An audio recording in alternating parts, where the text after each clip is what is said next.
رهبریت شبکه‌های تلویزیونی میگویند کلیپ و نوارهای تبلیغاتی با اشتراک پرزیدنت تاجیکستان به تدریج از افیر دور کرده می شود. این ثبت‌ها را نوارهای نو عوض خواهند کرد که تلاش و زحمت‌های مردم مهنتکش را نشان می‌دهند. این دستور خود پرزیدنت امام علی رحمان است. خیر، نه سه چهار روز شد ما از همین مجلس ما نقشه چورابینی که ترتیب دادیم. هر یک اداره داخل شبکه آغاز اداره از اداره برنامه اطلاعاتی تا اداره شهنواز نقشه چورابینی داخلی ترتیب دادیم. ما دستور سپارش روبر دولت این اول است، اولویت است، در زمینه اول قرار دارد.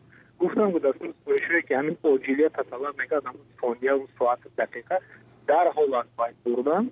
تحلیلگران نیز میگویند شبکه‌های تلویزیونی باید بر وقت از چنین اقدام کار می‌گرفتند، زیرا مردم تاجیکستان رهبری دولت را می‌دانند و نمایش پیوسته نوارهای تبلیغاتی با شرکت رئیس جمهور هیچ معنا ندارند، بلکه برعکس به گفته آنها تبلیغات از حد زیاد می‌تواند نتیجه برعکس دهد.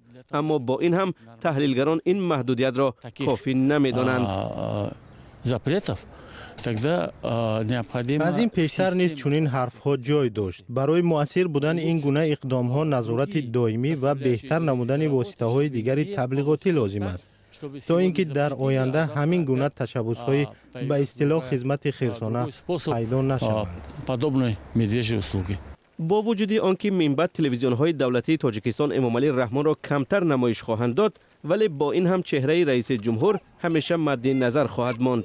عکس‌های پرزیدنت کشور تقریبا در همه نهادهای دولتی و باغ‌ها و خیابان‌ها آویزان است. گذشته از این تا به حال هیچ کس نمایش فیلم‌ها درباره پرزیدنت و دستاوردهایش را محدود نکرده است و این گونه فیلم‌ها در شبکه‌ها کم نیست.